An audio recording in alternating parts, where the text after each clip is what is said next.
entonces vamos a continuar con nuestra clase War Room módulo 2, en lo que vamos a entender, por ejemplo, que el War Room fundamentalmente significa de que nosotros nos encontramos en el proceso de la organización, porque el War Room es la organización de las capacidades partidarias en la alta dirección para poder ejecutar. Estamos en la fase netamente ejecutiva. Entonces vamos a ir avanzando y vamos a decirles que es muy importante dentro de la metodología de la dirección poder determinar cuál es el objetivo de campaña. Fíjense, el objetivo de campaña es de vital y crucial importancia para todos nosotros porque nos va a permitir saber hacia dónde vamos. Más adelante en las siguientes láminas les explicaré que un partido político tiene que identificar su deseo de ganar, más su poder para ganar, más su saber para ganar. Y en base a esos tres elementos tú vas a poder saber por dónde va la cosa. Y aquí te dejo una frase reflexiva de Sun Tzu, porque es muy importante que para que establezcas un objetivo te conozcas muy bien a ti mismo, ¿no? Si te conoces a ti mismo, más conocer a tu enemigo significa el triunfo sobre todas las batallas. Pero si solamente conoces a ti mismo, perderás algunas y ganarás otras. Mientras que si no te conoces a ti mismo ni a tu enemigo, perderás todas las batallas. Aquí en este War Room nos va a permitir conocer al enemigo y conocernos a nosotros mismos. Conocer a nosotros mismos para que podamos plantear los objetivos y conocer al enemigo para poder ganarle. ¿Sí? Fíjense. Entonces el War Room decimos que es el arte de la ejecución, ¿ya? Pero ¿ejecución de qué? Del manejo y gestión de las percepciones, señores. El príncipe Maquiavelo escribía en El Príncipe de que los hombres juzgan más por los ojos, por las percepciones, más que por el pensamiento. Entonces, el War Room es el equipo de experto operativo que se encarga de realizar campañas de forma profesional, manejando las percepciones de la población, ¿no? Y tiene sus elementos esenciales este War Room. El objetivo, como te he señalado, sin un objetivo no existe un War Room. La estrategia, que tiene sus propios elementos. El insumo o método de información.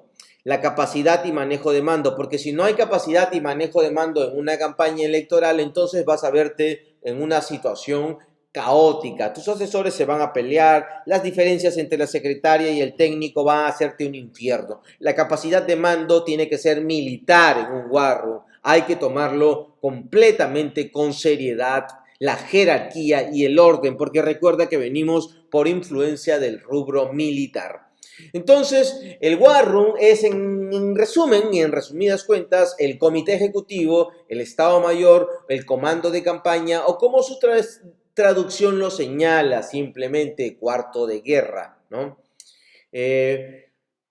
Yo resalto como director ejecutivo de Goberna que el elemento que define la capacidad o la fuerza de un War Room, si es más fuerte o es menos fuerte, es la información. ¿Cuánta información tiene un War Room? Dependiendo de este nivel de información va a definirse su poderío de combate. Por ejemplo, si tiene la información de todos los pobladores de su país, de Guatemala, de todos sus enemigos, tiene toda la información. Este es un War Room poderosísimo, poderosísimo. Ojo con este dato, por favor, ¿ya? ¿Y por qué razón? Porque una campaña librada por un War Room fundamentalmente es la guerra de la información. Y nos referimos específicamente a lo siguiente, de que aquí hay sabotaje de información, daño a través de redes sociales, campañas grises y de ataque, sabotaje a las plataformas web, espionaje o robo de información, fíjense ahí, engaño o información falsa para poder hacer que nuestros enemigos se confundan con psicosociales. Entonces, decimos que la información es el elemento de combate más importante o de vital y crucial importancia porque vamos a estar en el marco de una guerra de la información con nuestros contendores pero también con la población y quien maneje mayor información procesada o datos procesados que lo convierten en inteligencia de campaña electoral, entonces vamos a decir que es necesario tener un criterio estratégico de ataque y defensa. Hasta ahí está importantemente señalado. Entonces, como definición, el War Room es la estructura, ¿sí? El esqueleto es el músculo, ¿sí? Que permiten la ejecución de la estrategia con eficacia y efectividad.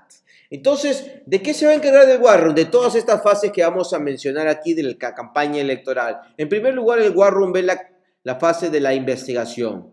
Después de la investigación, diseña la estrategia, el War Room. Sí, el War Room es quien hace eso. Después ve la parte táctica, pero como la parte táctica está involucrada netamente con presupuesto, para que pueda dar visto bueno, presupuesto lo que hace es aprueba el plan de campaña. Fíjense bien, aprueba el plan de campaña y en base a la aprobación de este plan de campaña, recién se pasa a la fase de ejecución, fíjense. Recién se pasa a la fase de ejecución en la que el candidato tiene su propia agenda, discursos, giras, agenda, ¿sí? Fíjense cómo tiene su propia agenda el candidato, ¿sí? Rueda de prensa, mientras que el War Room, ¿sí? Tiene su propia agenda, publicidad, ¿no? Prensa, ¿no? Correos directos, banco telefónico, puerta a puerta, ¿no? Campaña directa, ¿no? Y estos llegan a los segmentos. Me preguntaron en clase cómo defino estos segmentos, con análisis y con investigación. Pueden ser los nichos que más te favorecen, mujeres jóvenes, hombres de zonas rurales, ¿no? Estudiantes de universidades. Tú vas definiendo de acuerdo a la investigación y a la Big Data qué tipo de público es el que trabaja contigo. Y después dices, esta estrategia llevada a cabo refuerza a mi elector o persuade al indeciso o al débil opositor. Sí, entonces tú ganaste los votos. Pero si es que no, hay que hacer una revisión. Hay que hacer una revisión para pasar nuevamente todo este proceso de investigación, de estrategia, de táctica y diseño del presupuesto para que nuevamente se ejecute y volvamos esta vez sí decante en voto. Eso es un War Room ajustando permanentemente estrategias flexibles de ataque y defensa, ¿ya? Y esta dinámica del War Room se sobrepasa y excede cuando va más allá de esta dinámica que te voy a decir. La dinámica es, 1, responder a los ataques. 2, anticipar acciones que le permitan conservar una ventaja en la contienda. Anticipar y responder a ataques, defender y atacar. Fíjate cómo es que la dinámica se basa siempre en la metodología ataque y defensa. Entonces, esta estructura que te acabo de enseñar sobre el papel cobra vida con estas diferentes funciones. El candidato sigue siendo el órgano más importante de la campaña, ¿sí? El comité ejecutivo, fíjate, porque el comité ejecutivo integra ¿a quién? Al gerente de campaña, al representante de los consultores políticos, al representante de los asesores, al gerente de finanzas y después a los diferentes secretarios. Fíjense, los diferentes secretarios, todos ellos ingresan a ser parte del comité ejecutivo, como te acabo de señalar, y conforman el War Room. A su vez, estas secretarías tienen diversos órganos operativos. Estas secretarías tienen otros elementos más, pero esto es para una campaña presidencial. De hecho, es una campaña grande. También tú puedes hacerlo con una campaña pequeña. Yo te envío aquí, te presento la estructura mínima, que es obviamente un candidato, pero también un gerente. Fíjate, acá tienes al gerente, aquí está el gerente. Y el gerente va a dirigir al equipo de producción, que normalmente son 3 personas, diseño, audiovisual y desarrollo o programación, ¿sí? Después tienes a tu equipo de recaudación de fondos, y que puede ser 2, 3 personas, tu equipo de investigación, que puede ser 2, 3 personas, tu equipo de comunicación de 2 o 3 personas y tu equipo de movilización de 2 o 3 personas. Tienes un equipo mucho más pequeño, de aproximadamente 15 a 18 personas, que van a hacer una campaña más congresal, más al Senado, más al gobierno. Fíjense con estos temas, ¿sí? Entonces, la conducción estratégica llevada a cabo por un War Room tiene como principio que no existen dos campañas iguales. Sin embargo, existe un factor constante. ¿Y cuál es el factor constante en nuestra ecuación? La organización. Ese es el factor más constante, el único factor constante. Y aquí vamos a definir lo que hemos adelantado ya más adelante, que es el rubro del objetivo. Oye, ¿y cómo defino mi objetivo? ¿Cómo sé qué quiere mi partido, independientemente de lo que él quiera? Sí, y el objetivo es una metodología que tiene que estar vinculado el querer, el poder y el saber. ¿Qué quiere decir? Que lo que quiero tiene que tener una relevancia y relación con lo que puedo y lo que puedo tiene que tener una capacidad para poder llevarse a la práctica con lo que sé, ¿ya? Entonces, aquí comienza a tomar mucha relevancia. ¿Por qué? Porque tú, vamos a poner un ejemplo, yo quiero ser presidente de México. Ah, bueno, es tu deseo, ¿no? Puedes. Una campaña con a la presidencia de México vale 20 millones de dólares. ¿Tienes esos 20 millones? Pucha, no tengo, tengo 10 mil dólares. Entonces no puedes.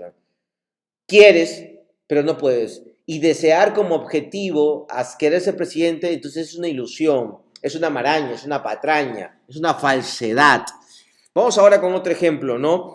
Tú quieres ser alcalde de Lima Metropolitana, capital del Perú. Ya, en promedio, yo te diré, ¿quieres? Sí, quiero ser alcalde de Lima Metropolitana. Necesitas 3 millones de dólares. Si es que no lo tienes en tu bolsillo, tienes que poder recaudarlos. Ah, yo tengo 1 millón y amigos míos me pueden donar y puedo llegar a los 3 millones. Ah, entonces sí puedes. Pero, ¿tienes seguidores? ¿Tienes gente que te siga? Sí, tengo miles de seguidores por las redes y todos lados, ¿no? Ah, ya, perfecto. Entonces sí tienes las condiciones, porque puedes, no tienes dinero y seguidores, ¿ah? ¿Y sabes cómo conocer la hoja de ruta de una campaña? Ah, no, nunca he hecho campaña, nunca me he metido a campaña, no sé nada de campañas, es mi primera vez. Ya, gastar 3 millones de dólares para tu primera vez sin que sepas nada, no has sido ningún cargo público, no tienes ni la menor idea de nada, entonces ahí hay un error. Tú no puedes ser candidato, no lo vas a hacer. Entonces se te tiene que entrenar, se te tiene que entrenar. Fíjense entonces cómo es que cobra sentido. Por ejemplo, si tú eres el candidato al gobierno de Cusco en Perú, ¿no? O de Santiago en Chile. Entonces, te pregunto, ¿quieres? Sí, yo quiero ser. ¿Puedes? Sí, tengo el dinero, 5 millones de dólares, perfecto. ¿Sabes? Sí, ya hemos candidateado 2 veces, hemos perdido por poquito, nos falta poco. Ah, entonces yo te digo, tú eres el hombre, tienes experiencia, sabes cómo es la campaña, con una estrategia yo te hago ganar, porque eso es la conducción estratégica a través del War Room, ¿me dejo entender? ¿No? Entonces, este triángulo se termina aterrizando en la metodología de la gerencia política, en la cual el gerente, fíjate bien, el gerente es la persona que va a llevar a cabo la estrategia de tu campaña y que va a ejecutarla. Por ende, es un hombre vital y de extrema confianza y que además esté a sueldo trabajando para ti. Entonces el candidato se dedica a lo que son sus actividades de gira, mientras que el gerente ve la recaudación de fondos, ve la agenda, ve la organización, ve la comunicación, ve la estrategia, ve las investigaciones. Y todo esto lo trabaja en un war room, pero el gerente es quien manda sobre este modelo, ¿ya? Pero sobre esto, encima del gerente, normalmente aquí está el estratega. El estratega. El estratega es un consultor privado que refuerza este equipo de War Room dirigido por un gerente, ¿no?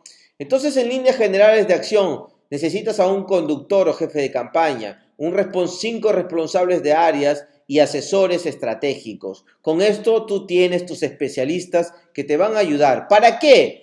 Porque los juegos estratégicos en campaña surgen en situaciones de cooperación y confrontación y vas a necesitar expertos, especialistas, que te permitan y que te ayuden a ganar esta campaña porque vas a tener que moverlo como caballería, como artillería, como infantería, en un juego de ajedrez en que el enemigo también tiene sus fichas y va a pensar cómo ganar, no es un juego de suma cero, ¿no? A veces el daño que te hagan va para otro, el daño que tú hagas, los votos se van para otro lado. Y comienzas a entender que de pronto la gran limitación en un war room o cuarto de guerra es que tu equipo no tenga la capacidad para actuar. Yo aquí te sugiero y te planteo entonces una estrategia mixta, que lo es quien lo diseña es un war room. La estrategia mixta sugiere lo siguiente. La estrategia mixta sugiere lo siguiente.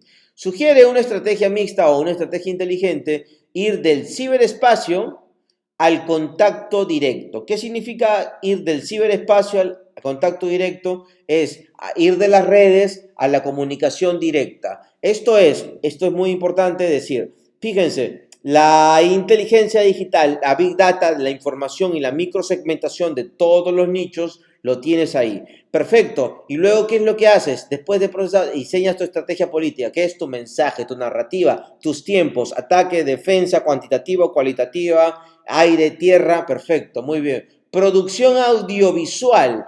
producción audiovisual, acá tienes a los diseños gráficos, los videos de impacto y la programación. Y por último terminas lanzando tus campañas personalizadas para que la gente se entere de ti. Campañas telefónicas son muy importantes.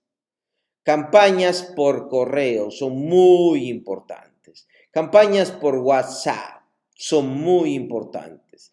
Pero campañas por Facebook personalizado también lo son. Todos estos insumos o todos estos componentes son tipos de campaña personalizadas y contacto directo, no son masivos, razón por la cual vas a tener una alta efectividad para convertir, mira, tus clics, tu alcance para convertirlos en clics y tus clics en datos de personas con nombres y apellidos, celulares.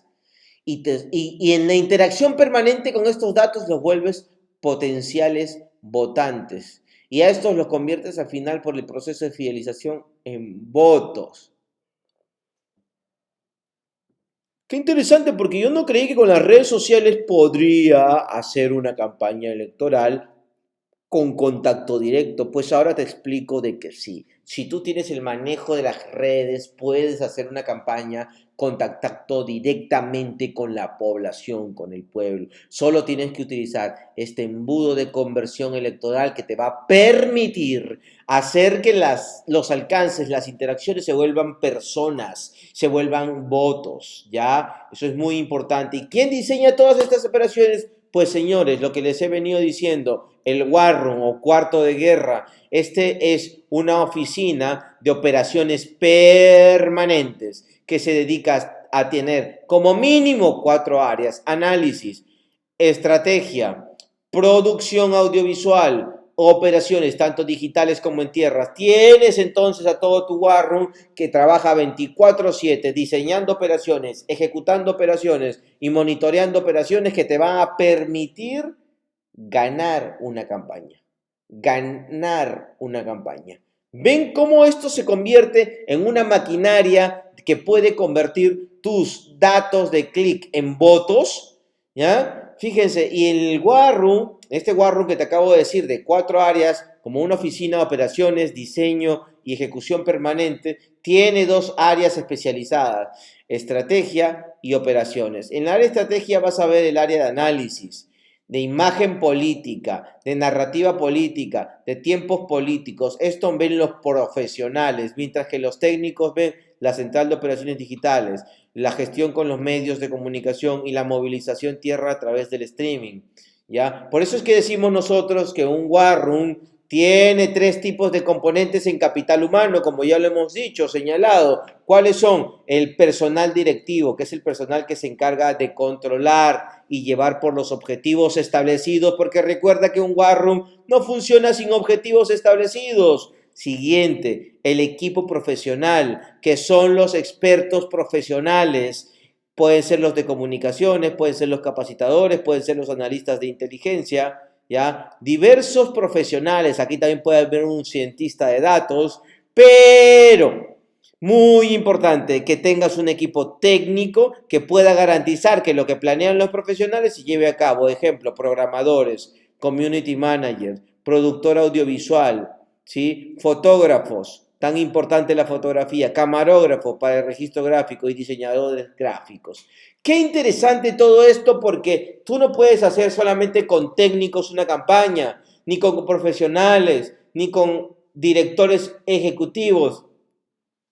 Por ejemplo, mi rol dentro de una campaña es ser director ejecutivo, jefe de operaciones, pero tengo mi equipo de profesionales y tengo mi equipo de técnicos. Por eso es que mi empresa Goberna se convierte en un War Room que asiste y apoya a las campañas para conseguir el éxito electoral, ¿no? Este equipo War Room, ¿cómo funciona? Me preguntan.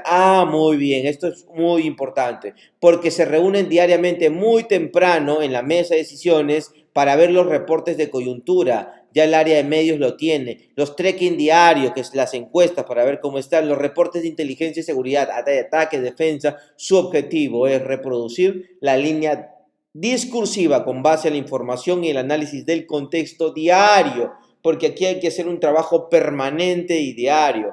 Muy bien, esta mesa de decisiones tiene un sistema integral de monitoreo de medios, ¿no? Y un sistema de monitoreo de redes sociales que les da información vital, precisa, inteligencia precisa y concisa para poder hacer los reportes de coyuntura frente al análisis de todos los medios. Esto es diario, señores.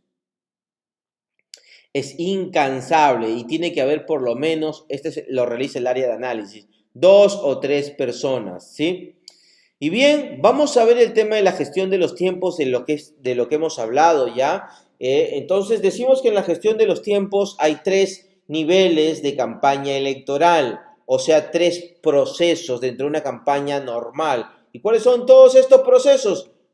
Tienes el proceso de la campaña silenciosa. ¿Y qué es la campaña silenciosa? Es la campaña que todavía no eres candidato, pero tú ya tienes la aspiración política, por lo tanto estás potenciando tu liderazgo, estás potenciando tu imagen, estás construyendo tu mensaje, ¿sí? Estás fidelizando a tus nichos, estás construyendo tu centro de gravedad, que son tus nichos, tu gente más leal a la campaña. Ahí se encuentra, ¿no? Y estás construyendo activos críticos electorales. ¿Y qué son tus activos críticos electorales? Son, pues, por ejemplo, tu plataforma en Facebook, por ejemplo, tus redes sociales. No lo vas a crear a última hora cuando ya eres candidato, pues tienes que tener tus activos críticos, ¿no? No vas a intentar fidelizar un público el día que ya te aceptaron en el partido para ser candidato. No, tienes que tener ya tus públicos fidelizados. Eso es pues campaña silenciosa. La mayoría de candidatos no hace campaña silenciosa, por eso que tienen que gastar mucho dinero. La campaña silenciosa es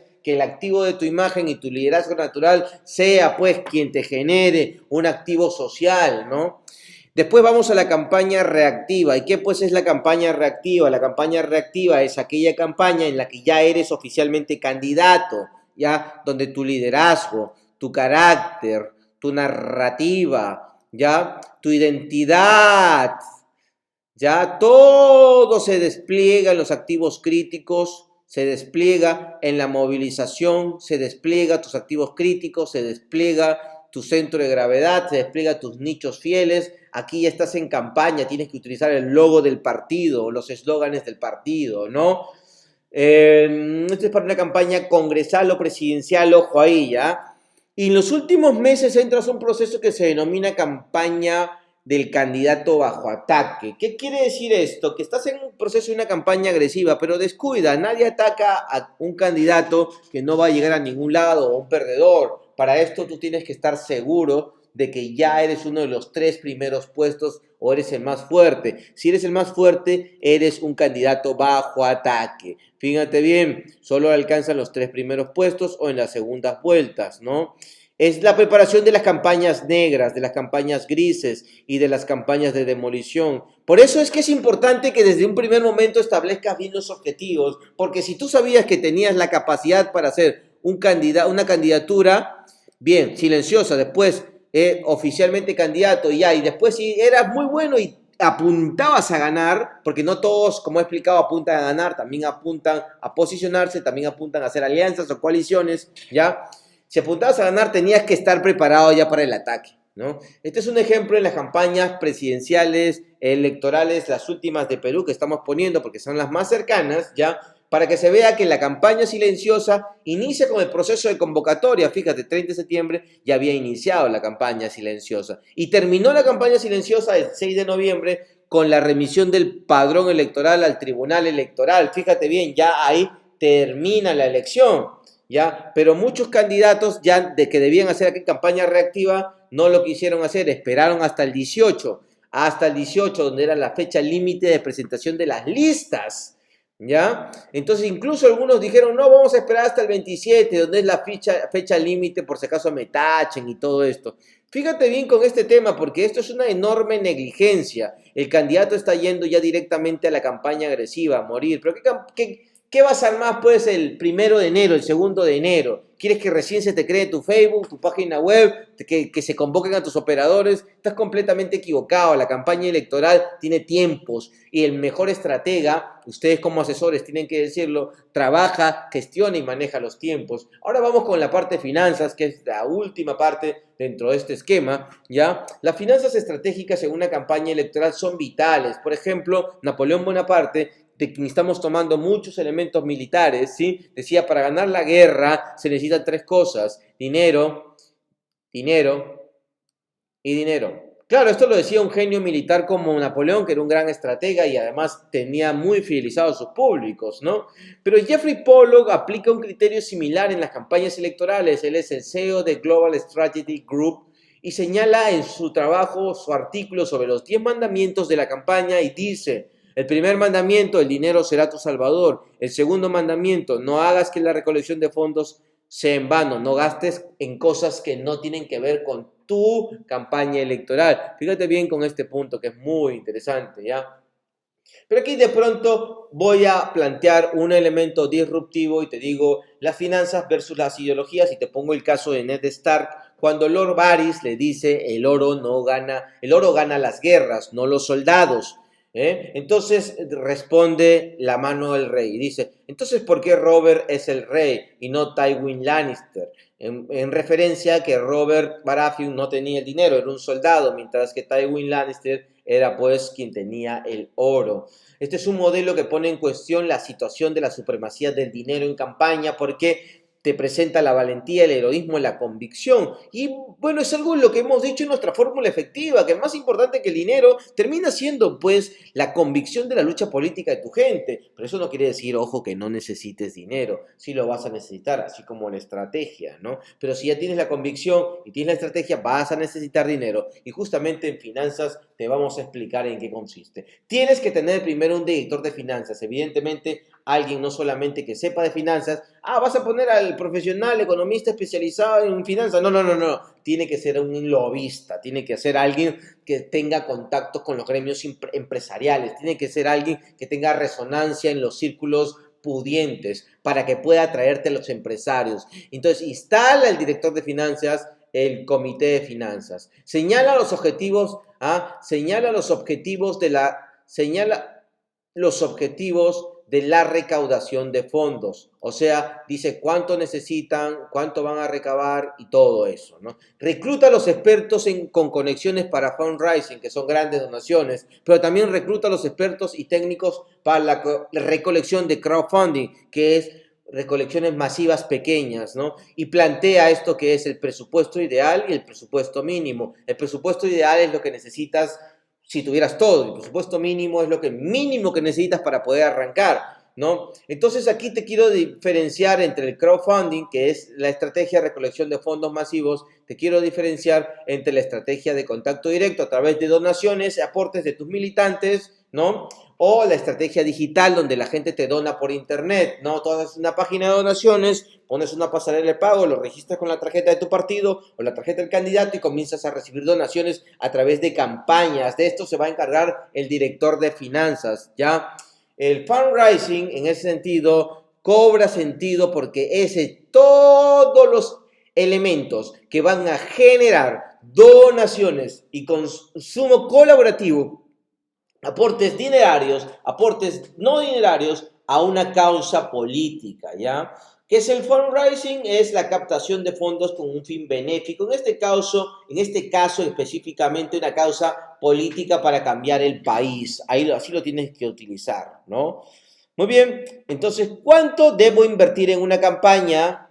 Hemos hecho este presupuesto para una campaña de cuánto debe invertir un candidato probablemente en un tiempo de 6 meses a nivel de 3 países de Latinoamérica, Chile, Ecuador y Perú. Hemos analizado cuánto en promedio cuesta una campaña y decimos pues las campañas para 6 meses, para una campaña congresal costaría bajos recursos, misio, sin dinero, $60,000 en toda la campaña de 6 meses. Con óptimos recursos sería $100,000. Con altos recursos, que es lo ideal, $350,000. Solo para tu War Room, no te olvides.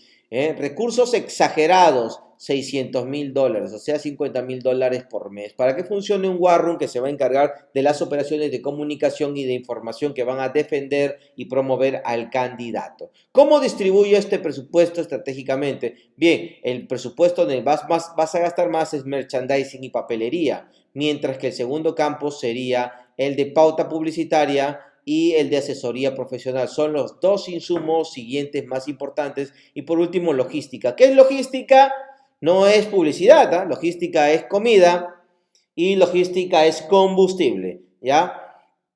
Acá tienes un ejemplo de cómo se gastaría $35.000, $34.500 en una pequeña oficina de war room para un presupuesto mensual base, ya te lo estoy dejando aquí también. Y esta es una estructura de finanzas mucho más grande con un presupuesto ya pues de $2.120.000, donde tomas en cuenta el pago a un comando de campaña, a otro comando de campaña, los transportes, la radio, la televisión, la prensa, las encuestas, los afiches, los mítines, los salarios tanto al gerente de campaña como a los asesores. Todo lo está tomando en cuenta y más o menos es $2.120.000, y esto es para una campaña presidencial solo en 3 meses, que normalmente son los 3 meses últimos los más agresivos. Pero si tu presupuesto es para los próximos un año, tendrías que calcular cuánto sería. O sea, por ejemplo, esto por 4, $8 millones más o menos, ¿ya? Entonces, ¿cuáles son los beneficios de tener un war room? Bueno, te blindan el tiempo. Ayuda a blindar el tiempo al candidato para que el candidato pueda dedicarse a sus tareas. Anticipa los movimientos del enemigo y tiene una estrategia que te permite cambiar dinámicamente. Esos son los beneficios del war room, y lo que se exige siempre es, ante todo, especialistas. Es lo más importante. Siempre especialistas, no tus familiares, no tus amigos, sino especialistas. ¿Y de qué tipo? Especialistas en noticias, en encuestas, en mensaje, en pautas, en inteligencia, ¿no?